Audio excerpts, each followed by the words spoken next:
Welcome back to Greatness Unlocked. I am deeply grateful that you chose to spend your time with me. If you find any value here, I humbly ask that you hit the like and subscribe. Lust. It is a word that both fascinates and frightens. In our modern world, it is often celebrated, marketed, and sold. But in the moral imagination of our ancestors, of Bosch, of Dante, of Augustine, it was something perilous, a flame that could warm or consume, a longing that could either lead to love or destroy it. Lust is not simply desire. Desire itself is not evil. To desire is human. To hunger, to yearn, to seek beauty and connection. Even the saints desired. Augustine himself longed for truth and for God. But lust corrupts desire. It takes the good, our longing for union, and bends it inward, turning another person into an object, a mirror for our own craving. In Bosch's painting, the pink tent is more than a romantic canopy.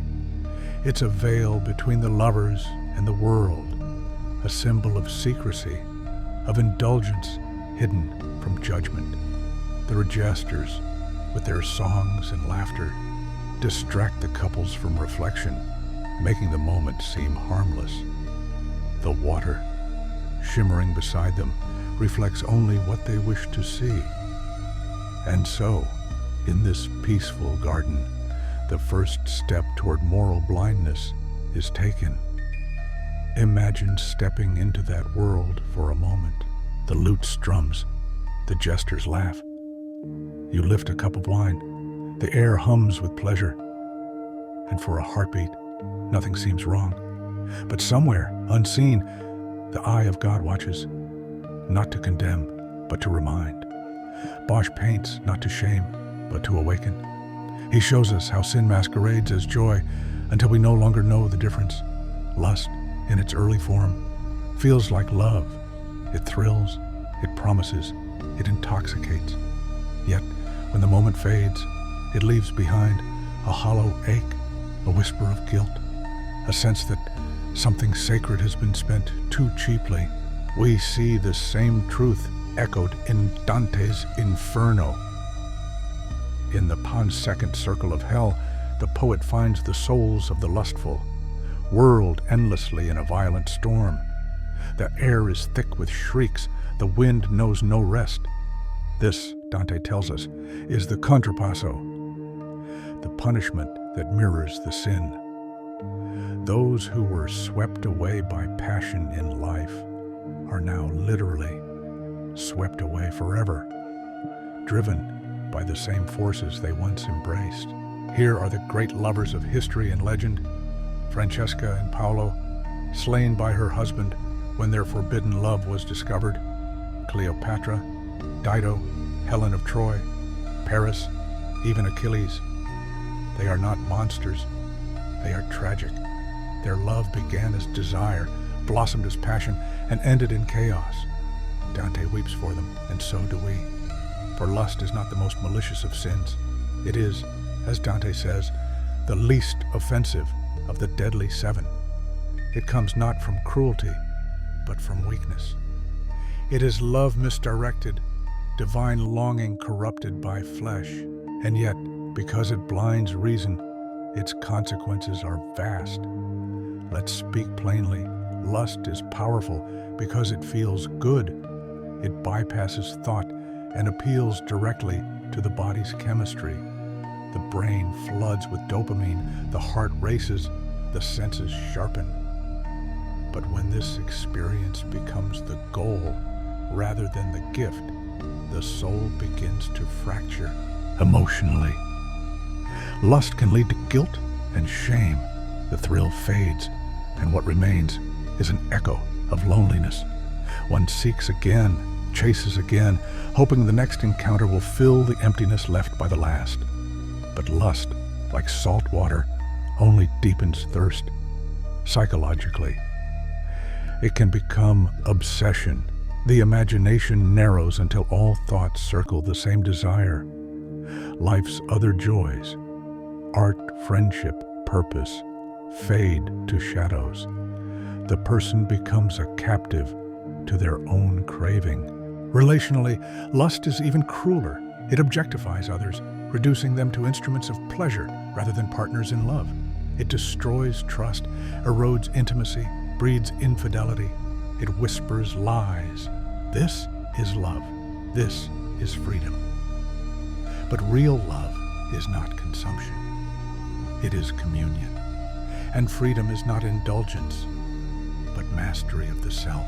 St. Augustine knew this battle well. In his Confessions, he writes of his youth, of nights consumed by desire, of mornings stained with regret. He called lust a chain that bound his will, dividing his heart between the spiritual and the carnal.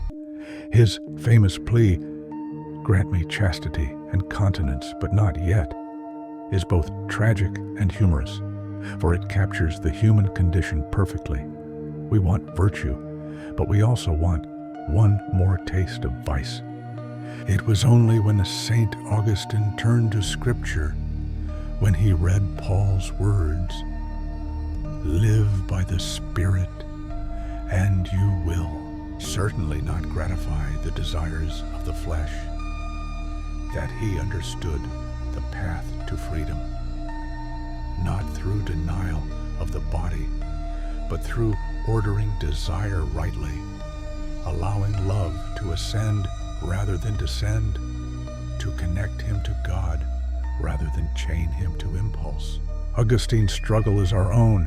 The tension between spirit and flesh is not an ancient relic. It is a daily reality. We live in a world that amplifies temptation. Lust has become a marketplace, its symbols printed on billboards, streamed through devices, whispered through stories that promise liberation. Yet, what so often passes for freedom is merely another form of captivity. Bosch foresaw this. His painting is not only a warning to the 15th century, it is prophecy. The jesters who play their music beneath the pink tent are the entertainers of every age. Their songs are louder now, their colors brighter, their invitations more persuasive. They tell us, there is no eye-watching. There is no judgment. There is only pleasure. And it is yours to take. But Bosch places the scene within the unblinking gaze of God precisely to remind us nothing is private. Not because God seeks to condemn, but because truth cannot be hidden. Every act of desire reveals what we worship. Let's return for a moment to that pink tent. Imagine its cloth as the human heart itself, soft, warm, easily moved by the wind. Within it, we invite love or lust, or both. When we fill it only with the self, it becomes an echo chamber of craving. But when we open it to something greater, to genuine connection, to reverence, to the sacred, it becomes a dwelling of grace. The jester's laughter fades, the flowers wilt, and the day ends. What remains? The body remembers the pleasure, but the soul asks, was it love or only longing? Did it bring me closer to another, or did it steal a piece of myself? Lust, unchecked, breeds restlessness. It promises intimacy, but delivers isolation. It offers motion without direction, flame without warmth. And so, Dante's storm feels just a fitting mirror of the inner turbulence that lust awakens. In relationships, lust can masquerade as connection. The first glance, the first touch. These are powerful, necessary parts of love. But when they become the foundation rather than the expression, the structure collapses. A relationship built on lust is like a house built on sand, dazzling at sunset, gone by morning. When partners become objects, respect withers. When trust is broken by infidelity or secrecy, love's fragile architecture crumbles. And when unrealistic ideals of beauty, of perfection, replace empathy, disappointment follows like a shadow. The tragedy is not simply moral, but human. Lust promises satisfaction, but leaves its seekers hungrier than before. It draws energy away from creativity, compassion, and purpose. It convinces the heart that fulfillment lies only in the next encounter, the next thrill, the next conquest. And in that pursuit, people neglect their callings, their friendships, their own potential. The world grows smaller, revolving around a single appetite. The church fathers called lust a gateway sin, one that opens the door to others. Adultery, deceit, jealousy, even violence may follow in its wake. For when reason is silenced by passion, conscience falters. St. Thomas Aquinas wrote that lust darkens the mind, making it harder to perceive what is good. It is not merely an act, but a distortion of vision. The scriptures remind us of its potency. Warning, but I say to you that everyone who looks at a woman with lustful intent has already committed adultery with her in his heart. Matthew 5:28. It is here that we see the truth, that lust does not merely dwell in the act, but begins in the heart and mind, a seed that, if nurtured, can lead to destruction. The Apostle Paul writes, "Flee from sexual immorality," 1 Corinthians 6:18, urging us to escape the snares that lead us away from purity. This flight is not just a physical act, but a spiritual discipline, a turning away from that which seeks to distort our true desires. For in this world of fleeting pleasures, we can forget that our bodies are temples of the Holy Spirit. 1 Corinthians 6:19, called to reflect the beauty and holiness of God. Yet, within this struggle lies a profound truth. Our desires, when aligned with God's will, can lead us toward something greater. The Bible teaches us that the desires of the flesh are against the Spirit. Galatians 5:17. But it is in the pursuit of the Spirit that we find true fulfillment. Jesus invites us to seek the deeper connections, the love that transcends mere physical attraction. As we grapple with lust, we are reminded of the call to purity. Keep your way far from her, and do not go near the door of her house. Proverbs 5:8 encourages us to set boundaries, to guard our hearts against the allure of temptation. It is a call to discipline, to nurture a love that is patient, kind, and enduring, rather than one that is selfish and fleeting. Ultimately, we are invited to transform our understanding of desire. Lust can consume, but love can sanctify. In the words of 1 John 2:15-16, do not love the world or the things in the world. If anyone loves the world, the love of the Father is not in him.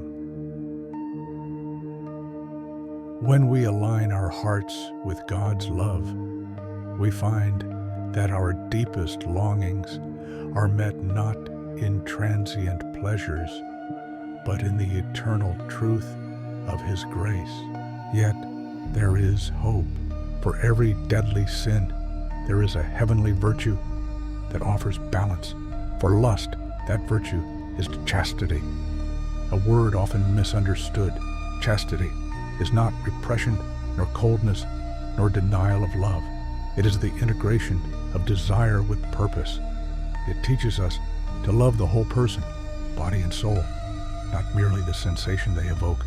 Chastity, in a spiritual sense, is clarity. It says, I will not use you to fill my emptiness. I will meet you as an equal, as a soul. It transforms lust's devouring hunger into reverence.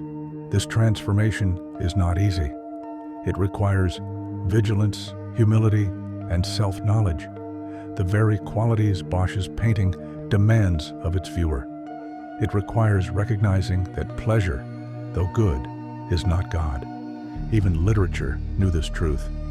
In Chaucer's Canterbury Tales, the road to Canterbury is crowded with stories of lust, foolish, hilarious, tragic. The pilgrim's tales expose the folly of those who mistake flesh for faithfulness. Yet Chaucer's genius lies not in condemnation, but in compassion. He holds up a mirror, as Bosch does, saying, "This too is us." Art, theology, and psychology converge here. Lust is not an alien force. It is part of our design. The danger lies in letting it rule. When lust governs the heart, love becomes transaction. When the body becomes idol, the soul becomes slave. Dante understood this hierarchy of love. For him, desire was meant to ascend, first through attraction to beauty, then through appreciation of virtue, and finally, toward the divine. Lust is that same ladder turned upside down. It begins in the body and ends in the dust. So, what then is the lesson of Bosch's small circular scene? Perhaps it is this, that sin is rarely grotesque, it is ordinary, that the path to self-destruction is paved not with evil intentions, but with small indulgences left unchecked, and that even under the prettiest of tents, laughter can conceal decay. The pink tent, the jesters, the flowers, all are symbols of life's fleeting pleasures. They are not evil in themselves. They become dangerous when they become ends in themselves. Bosch's warning is not against joy, but against blindness. The Latin inscription rings true. Beware, beware, God sees. But in that seeing, there is not only judgment, there is mercy. For God's gaze in Bosch's painting is not a glare, but a light. It illuminates so that we might see ourselves as we truly are. When we look upon the panel of lust, we are looking into a mirror. Each of us knows the pull of desire, the temptation to lose control, the wish to fill emptiness with sensation. And yet, within that same desire lies a spark of the divine, the longing to be known, to be united, to be whole. The challenge is to lift that spark upward, to let it become love rather than lust, connection rather than consumption, to remember that the body is sacred not because it tempts, but because it reflects something eternal. In the hush that follows desire's storm, I see it clearly. Lust is the echo of a divine hunger, a reflection of the soul's longing for the infinite. It is the fire that can either consume or illuminate, depending on how we tend its flame. When we mistake the body for the whole truth, we fall into shadow. But when we see the body as language for the spirit, lust becomes a prayer, an ache that points beyond flesh toward meaning. To master it is not to deny it, but to understand its source, the yearning to know, to be known, to merge with something greater than the self. In that understanding, passion is transfigured into purpose, and desire becomes devotion. For what begins as hunger ends as revelation. The discovery that love, not lust, is the final form of longing. May we strive to embody a love that honors both our bodies and our spirits, turning away from lust and toward the sacred call of love. which leads us closer to the heart of God.